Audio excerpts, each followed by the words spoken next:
أعوذ بالله من الشيطان الرجيم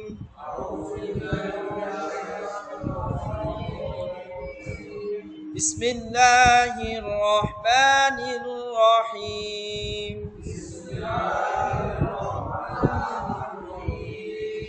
জেরের উচ্চারণটা একটু দেখি আজকে জেরের উচ্চারণ বাংলা রস্বীকারের মতো হবে ব রস্বীকার বি জেরের উচ্চারণে এত একটা সমস্যা হয় না জবর উচ্চারণে যে 8টি হরফে সমস্যা হয় সদ দত ত জ গইন খ কফ র এই 8টা হরফে সমস্যা হয় আগের যে পড়ছেন রা চলে আসে খা পড়ছেন খা চলে আসে কফরে কাপ পড়ছেন কা চলে আসে দেখতেছি এটা কিন্তু চলে আসতেছে আগেরটা ঠিক না জেরের উচ্চারণে এত একটা প্রবলেম হয় না তবে জেরের উচ্চারণে তাজের তি আর তজের তি একই রকম বোঝা যায় এটা পার্থক্যটা একটু সমস্যা হয়ে যায় আমাদের জেরের উচ্চারণ করার সময় নিচের দিকে চাপ দিয়ে হালকা শক্ত করে উচ্চারণ করতে হবে যেমন এখানে যদি আমরা পড়ি পাশাপাশি হরকতের উচ্চারণের পার্থক্যটা দেখি তাজের কি পড়ছি আমরা তি আর তজের ওই আগেরটা থেকে একটু গম্ভীর হয়েছে না এটা তি ওই একটু গম্ভীর হবে কি আওয়াজটা মোটা হরফের আওয়াজ কি হবে গম্ভীর হবে ডাল জের দি স্বাভাবিক ভাবে দি আর দত জের তুই তুই ওয়াল আরদি হাজার হি চাপ দিয়ে উচ্চারণ হি গলার মধ্যে চাপ খাবে হাজার হি একটা হি আর একটা হি এই পাশাপাশি উচ্চারণগুলো একটু কষ্ট হয়ে যায় বুঝতে আমার হ্যাঁ হ্যাঁ হ্যাঁ পরে হয় না হ্যাঁ দশের দুই একটা আওয়াজটা গম্ভীর হবে দুই আর জজের ওই দুটোটাই মোটা আওয়াজ গম্ভীর হবে একটা জিব্বার আগা দাঁতের আগার সাথে লাগবে আরেকটা উচ্চারণের সময় জিব্বার গোড়া দাঁতের সাথে লাগবে এটা হচ্ছে গোড়া আর এটা হচ্ছে আগা ওই আর এটা দেখেন ওই ওই ওই আযীম ওয়া হুয়াল আলিয়ুল আযীম এটা জাল জার জিব্বার আগা জি আল্লাযী সিরাতাল্লাযীনা সিরানা সিরাতাল্লাযীনা জিব্বার আগা দাঁতের আগার সাথে লাগবে হালকা ভাবে হ্যাঁ রিনা রি তারপরে এবার দেখেন দাঁত লাগবে একসাথে জাজের জি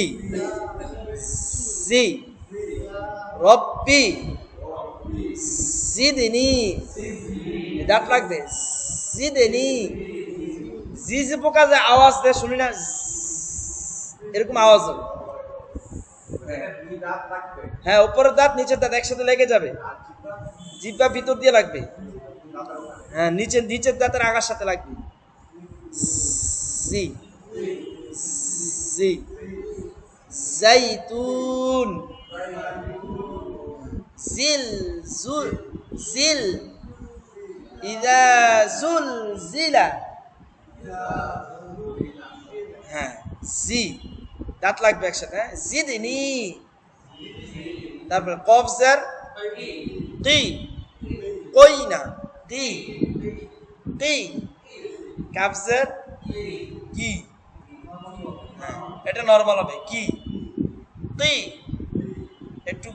ইয়াত লাগবে জিহ্বার গোড়ার মধ্যে একটু বাড়ি খায় কি আর একটা কি মুস্তাকিম এটা হচ্ছে মুস্তাকিম কফ দিয়ে বলতে হবে এটা দিয়ে বলা যাবে না ইয়াকা কা হবে এটা কি হামজা জের কি হয় ই, হ্যাঁ চাপ দিয়ে চল, ই, আইন জের রি, রি, ই, রি, ইলমা, রব্বি জিদনি ইলমা, জাজের জি, দাঁত লাগবে, দাঁত দাঁত, জি, জি, জিদনি, জিঞ্জার জি, স্বাভাবিকভাবে জি, হ্যাঁ কোনো আওয়াজ নাই এটার মধ্যে, জি, সজ্জার জিপের মধ্যখান থেকে, জিপের মধ্যখান থেকে আওয়াজটা হবে, জি, জি, সজ্জার সই, সই, জিহ্বার আগাটা লাগবে দাঁতের সাথে, নিচের দাঁতের আগার সাথে, অতএব দাঁত একসাথে লেগে যাবে, উপরের দাঁত নিচের দাঁত ভিতর দিয়ে লাগবে, সই, সই,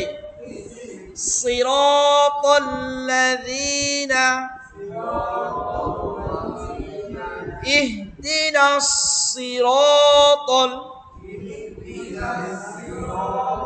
সতটা মোটা হবে, সই, সই, সিনজার সি, স্বাভাবিকভাবে সি, একটা হচ্ছে সই, সি, জজের ওই, জিব্বার আগা দাঁতের আগার সাথে, ওই, আযীম, আযীম, জাজের জি, না গুল হওয়ার যে মোটা হরফগুলো আমরা পড়ছি এগুলোতে গুল, ঠোঁট গুল করা যাবে না, না,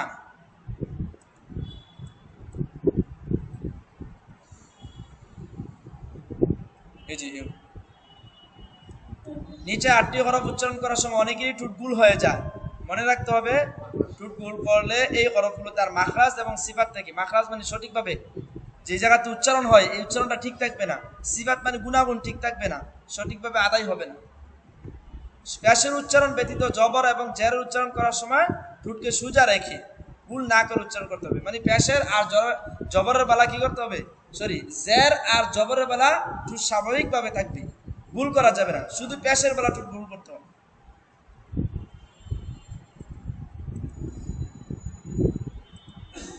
জি, তারপর দেখেন জজের ওই, ওই, জালজের রি,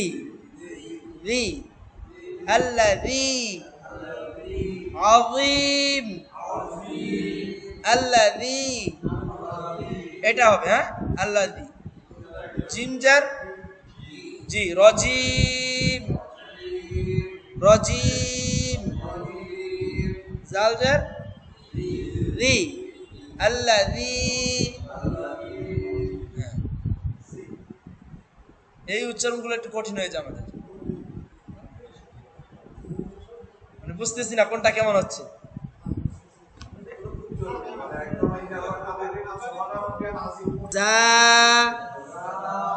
জিহ্বার আগা সামনের নিচের দাঁতের আগার সাথে, এখন কিভাবে লাগাবো, নিচের দাঁতের আগার সাথে লাগছে না লাগছে এটা তো বুঝতেছি না আমরা,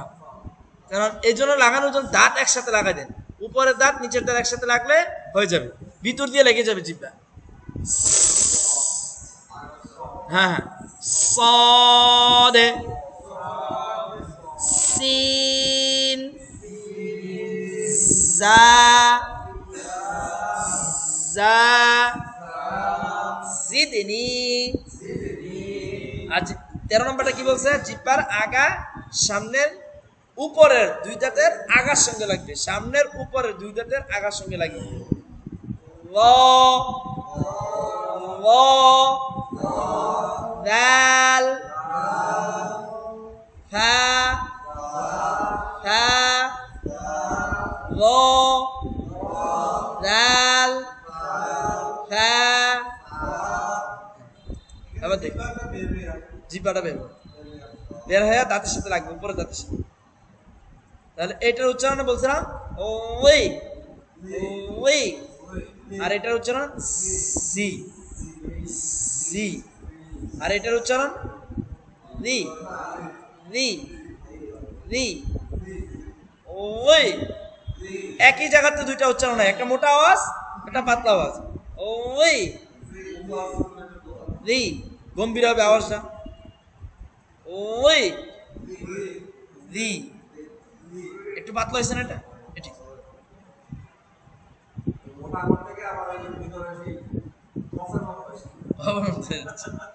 আবার এটা উচ্চারণটা জি জি, এটা কোনো আওয়াজ নাই কিছু না, জিব্বার মধ্যখান থেকে উচ্চারণ হবে জি। না, জিব্বার মধ্যখানটা উপরে তালুর সাথে লাগে, জিব্বার মধ্যখানটা উপরে তালুর সাথে। দেখেন এখানে কি বলছে 6 নাম্বার, জিব্বার মধ্যখান হতে তারপর আবার উপরে তালুর সঙ্গে লাগিয়ে 3টি হরফ জিম শিন ইয়া উপরে তালুর সাথে লাগবে। হ্যাঁ, এখানে আমরা চিত্রটা দেখেন, এখানে এই যে জিমের মধ্যখানটা উপরে তালুর সাথে জিম যা যা লেগে গেছে। আজ বলেন আজ, এবার লাগছে না বেশি, আজ এবার বেশি লাগছে। আশ এবার লাগছে না, আই এবার লাগছে বেশি। ইয়া আই, প্রত্যেকটা হরফের উপর জজম দিলে বোঝা যায় যে কোন জায়গা থেকে উচ্চারণ হচ্ছে, জজম না দিলে বোঝা যায় না। এগুলো নিয়ে এত মানে টেনশনে থাকা প্রয়োজন নেই, যে আসলে এটা হচ্ছে হালকা একটু একটু প্র্যাকটিস করলে ঠিক হয়ে যাবে, কিন্তু উস্তাদ কিভাবে পড়ে ওইটার দিকে লক্ষ্য করেন বেশি। হ্যাঁ, এই যে প্র্যাকটিস করলে আস্তে আস্তে ঠিক হয়ে যাবে ইনশাআল্লাহ। তো তাজের কি পেলাম আমরা তি, আর তজের তুই তুই, দালজের দি, দজের তুই, ঠুটগুলো হবে না তুই, এটা না তুই, হাজের হি, হাজের হি, দজের তুই, জজের ওই ওই জিবা ওই, আযীম জালজার রি, জাজের জি, দাঁত লাগান দাঁত দাঁত দাঁত জি জি। অনেক সময় বাচ্চাদের সাথে রাগ করি না, যা রাগ করে তো বলি ধমক দিই যা পরে আসিস, এটি জি। কফজের কি কি, মুস্তাকিম, কাফজের কি, হামজাজের ই ই, তারপর আইনজের রি রি, ইলমা ইলমা, জাজের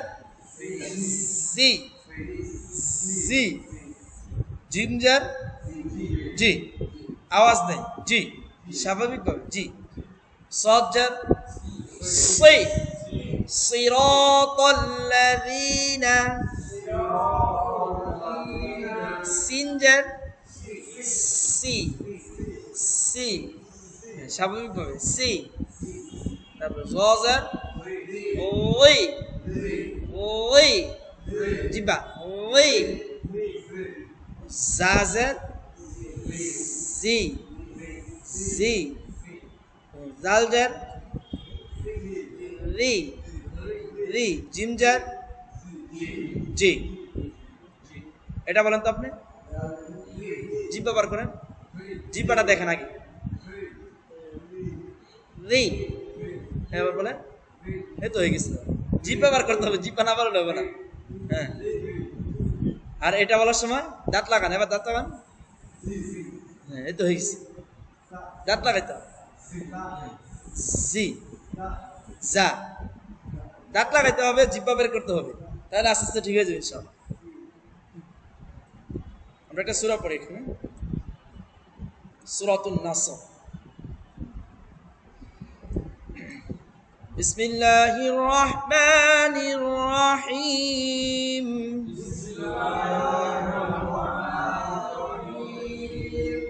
ইযা জাআ,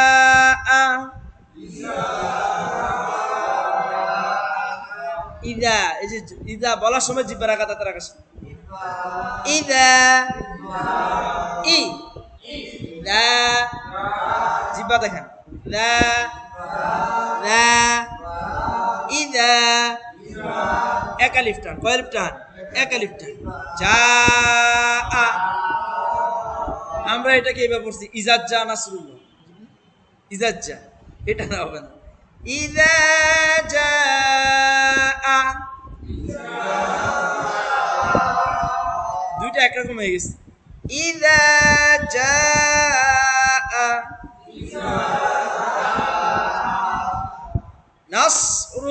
নাসরুল্লাহি মুসাদ জবর মোটা হবে আওয়াজ নাস নাস রুল্লাহি রুল্লানা ল আল্লাহ শব্দের আগে পেশটা আপনার ল উচ্চারণ মোটা হবে আওয়াজটা হ্যাঁ রুল্লাহি ওয়াও লাম জবর ওয়াল অল আর ওয়াল কোনটা হবে অল হবে না ওয়াল হ্যাঁ ওয়াল ফাতা জবর ফাত হাফেশু ওয়াল ফাতহু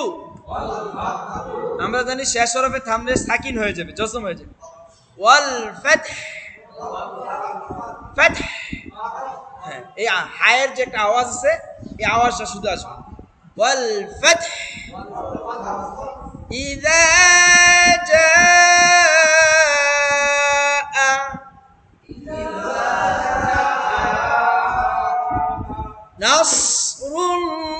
নাসরুল্লাহি ওয়াল ফাতহ ইযা জাআ নাসরুল্লাহি ওয়াল ফাতহ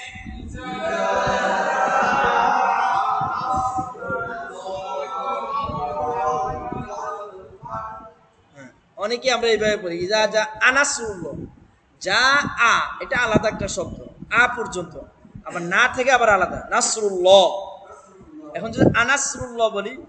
মানে আল্লাহ কি সাহায্য এটা অর্থ আল্লাহ কি সাহায্য করেন এটা অর্থ মানে প্রশ্নবোধক হয়ে যায় এখন প্রশ্নবোধক হবে না তাহলে আটা জায়ের সাথে ইযা জাআ নাসরুল্লাহি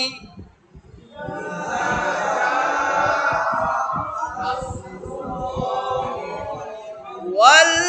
ফাতহ একটু শুনি আয়াতটা হ্যাঁ সব বলেন